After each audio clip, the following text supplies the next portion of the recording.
Good evening. We begin tonight with breaking news. At 10 a.m. at Hamadan Air Base, an Iranian sentry is walking his perimeter, confident that Russia's supposedly impregnable S-400 umbrella is shielding a new fleet of Su-35 fighter jets.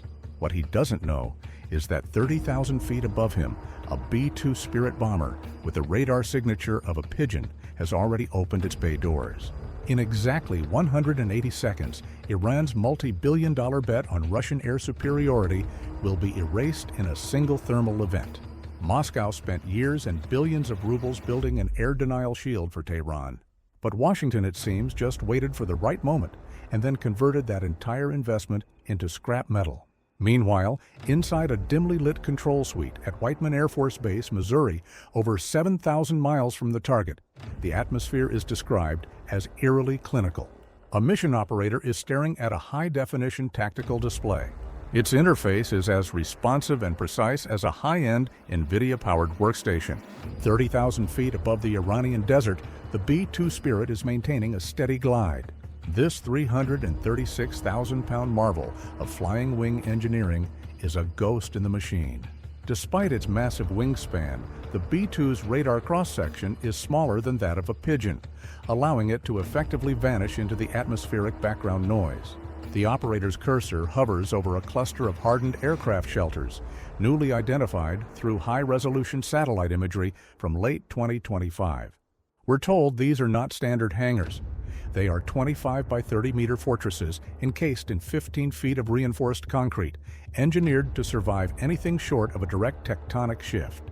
Tucked inside this concrete sanctuary lies the prize: at least 12 Su-35 fighters. These Mach 2.25 interceptors, delivered under the leaked KNAAZ contract, represent the absolute peak of Russian aerospace exports. At $85 million per unit, this fleet is the new beating heart of Iran's air power, capable of projecting lethal force nearly 2,000 miles from its borders. However, reaching these shelters requires navigating a lethal mesh of sensors and steel. On the tactical map, the Hamadan perimeter is shrouded in a thick crimson layer. It is the most sophisticated layered air defense network in the region. At the outer edge, the S-400's Big Bird radar scans out to 250 miles, while the Gravestone fire control system stands ready to track 300 targets simultaneously. This is reinforced by the Bavar-373, fielding the Mach 14B missiles and a dense inner ring of Tor M1 point defense systems. On paper, this creates a 250-mile no-fly zone that should be impenetrable to any intruder. The Iranian command believes its airspace is a locked vault. Yet, as the B-2's flight computer synchronizes with the mission clock, it becomes clear that the U.S. is not just trying to break into the vault. They have already spent months studying the lock. The operator checks the countdown, 180 seconds to the drop point. The mission is officially a go, and the most expensive chess game in the desert is about to turn violent. The first phase of this strike, we understand, did not begin with an explosion, but with a high-stakes digital masquerade. From a standoff distance, more than 40 ADM-160 mauled units, that's miniature air-launched decoys, are released into the thin mountain air. The mauled is a 10-foot-long, 300-pound technical marvel powered by a small turbojet engine. At Whiteman, the operator tracks the swarm as it hugs the limestone cliffs of the ZH Gross Mountains at altitudes below 5,000 feet. The genius of the mauled lies in its signature augmentation system, or SAS. It does not just fly, it performs by using active radio frequency emitters. Each tiny mauled mimics the exact radar cross-section and flight profile of a much larger aircraft, like a B-52 bomber or an F-15E Strike Eagle. There's a cold irony in the data. Moscow spent years negotiating this Su-35 deal, shipping its crown jewel interceptors to Iran in a desperate bid to build an impregnable air defense wall.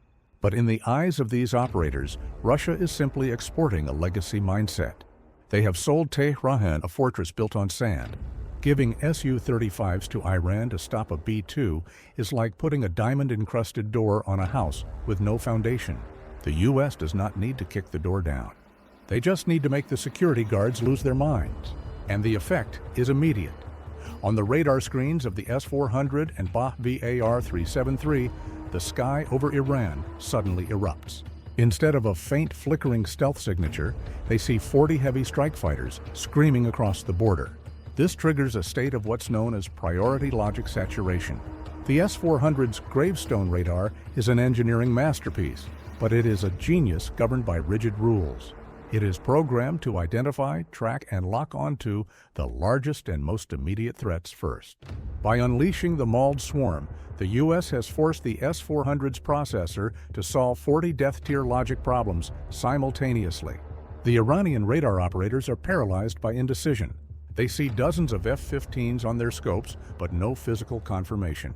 This hesitation is the death knell in modern air combat. While the gravestone radar is burning its processing power, trying to prioritize 40 cheap decoys, the $2.2 billion B-2 Spirit continues its silent glide in the dead zone. The U.S. has successfully hacked the enemy's attention, turning the region's most advanced defense network into a blind giant swinging at shadows. But the Iranian defense is not a static wall. It is a predatory ecosystem designed by the finest engineers at Al-Maz Antai.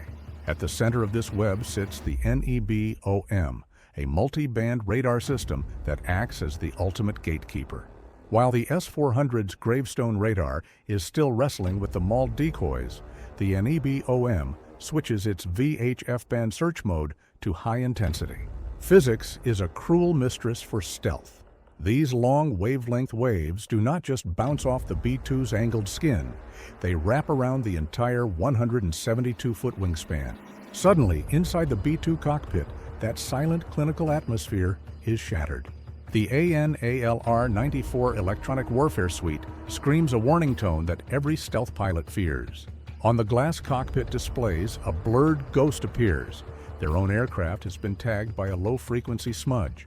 7,000 miles away at Whiteman, the mission controllers see the telemetry spike and hold their breath. But for the two pilots over Iran, the danger is now physical. Manual priority. Engage the high-altitude contact, the Iranian commander barks from a deep mountain bunker. He does not wait for a perfect computer lock. He trusts the NEBOM smudge. The desert floor erupts. 6 Sayyad-3 missiles from the Khor Dahad-15 batteries roar off their rails. Their solid-fuel boosters turn the darkness into high-noon brilliance. These interceptors accelerate to Mach 4 in seconds. Simultaneously, the Tor M1 point defense systems, the last-ditch defenders, begin a surgical purge of the mauled swarm. The sky becomes a chaotic theater of kinetic energy. Inside the B-2, the mission commander feels the aircraft shudder. He watches the tactical display as 12 of their mauled decoys vanish, vaporized by Tor M1 shells and chaff clouds. Decoys 1 through 12 are dark, he calls out, his voice tight but professional. Then comes the solid tone, the sound of a terminal missile lock. The Sayyad-3 missiles are closing the distance at 3,000 miles per hour. Each missile is a 1,500-pound spear of titanium and explosives, weaving through the thin air with the agility of a falcon.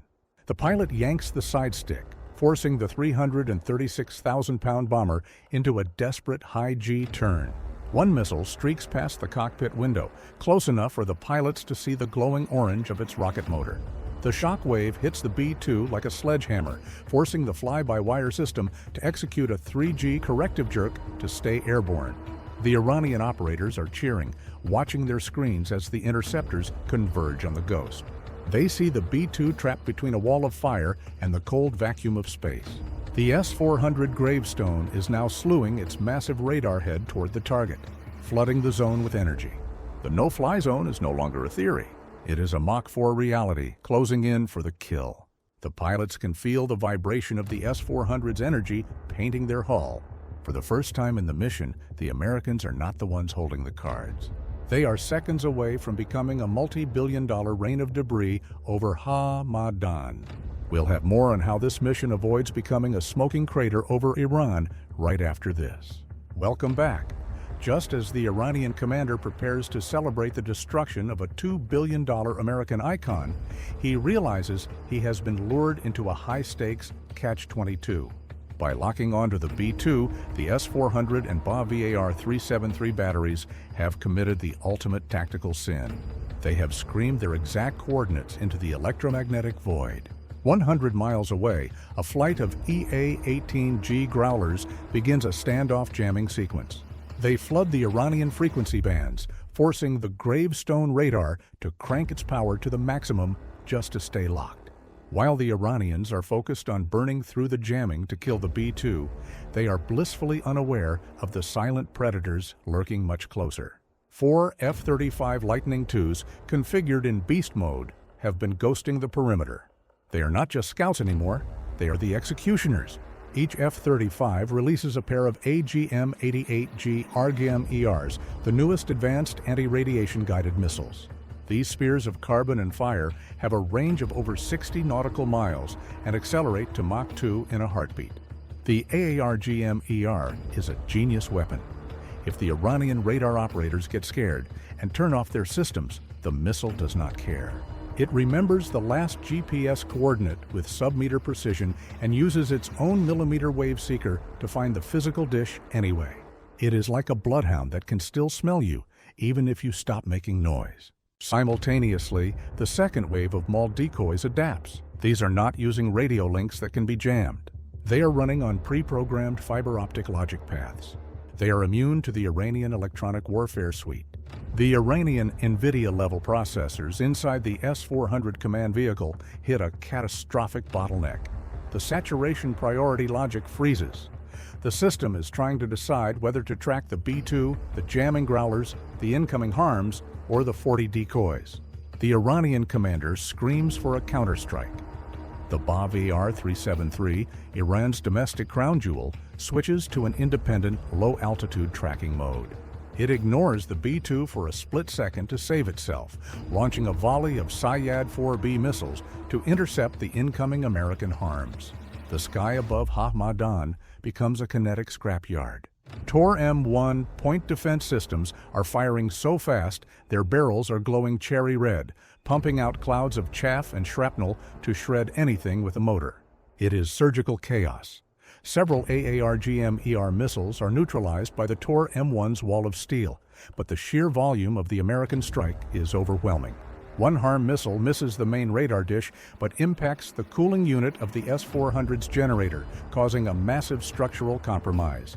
Another impacts a Bavar-373 launcher, resulting in a significant thermal event that sends 500-pound missile fragments raining down on the tarmac.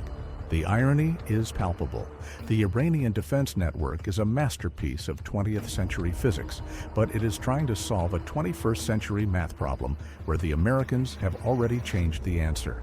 For every solution the S-400 finds, the F-35s have already uploaded a firmware patch to the decoys. The no-fly zone is effectively suppressed. The Iranian operators are not fighting a war anymore. They are fighting an operating system that has already crashed.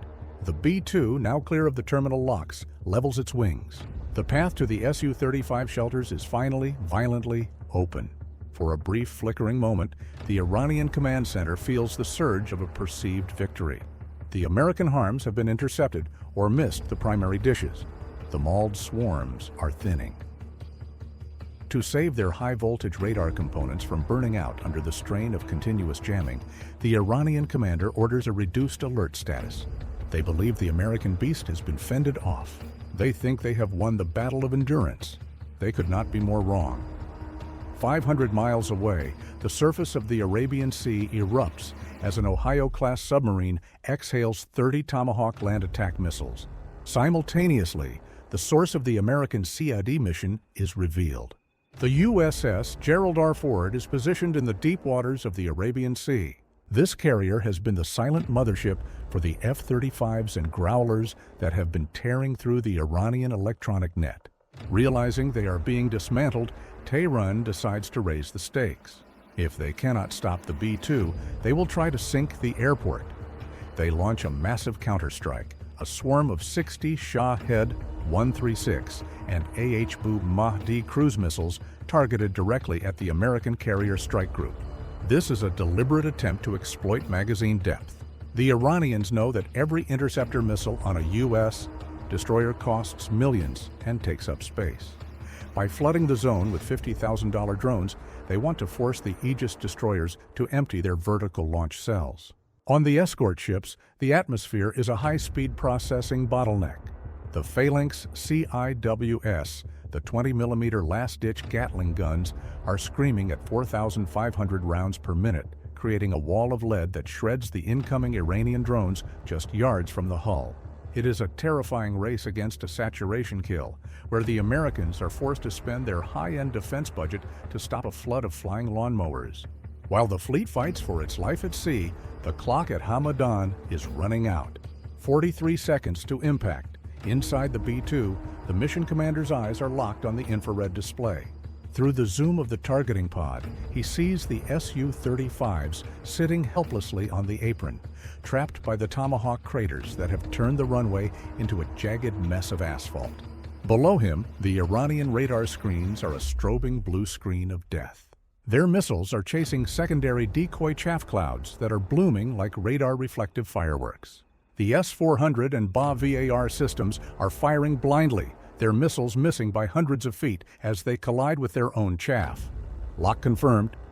Gravestone is painting shadows, the pilot calls out. A final, desperate volley of Sayyad-4 missiles screams toward the sky, but the B-2 is already in a Doppler notch. Effectively, it is a ghost in a room full of people screaming. At exactly 30,000 feet, the B-2 releases its ace, the GBU-57 Massive Ordnance Penetrator. This 30,000-pound spear of hardened steel begins its vertical descent, accelerated by gravity to near-sonic speeds. The Iranian defense is frantically trying to avoid a cross-strike, but the U.S. has timed this to the exact millisecond when the defense logic is most fragmented. The GBU-57 impacts. The 30,000-pound spear punches through 60 feet of reinforced concrete like a hot needle through wax. Deep inside the shelters, the delayed fuse triggers a localized tectonic event, vaporizing 12 Su-35s, a billion-dollar investment reduced to molten scrap in milliseconds. This is not just a tactical hit, it is a brand collapse for Russian military exports. The impregnable fortress is now a collection of smoke and craters visible on commercial satellites. Iran's layered air defense shield is shattered, and the Russia-Iran supply chain is effectively paralyzed. Moscow lost its prestige, and Tehran lost its sky. The strategic lesson here appears to be this: never mistake an expensive defense for an impenetrable one. The question now being asked in military circles is, if you were the Iranian commander, would you have prioritized the S-400 or the Bavar-373?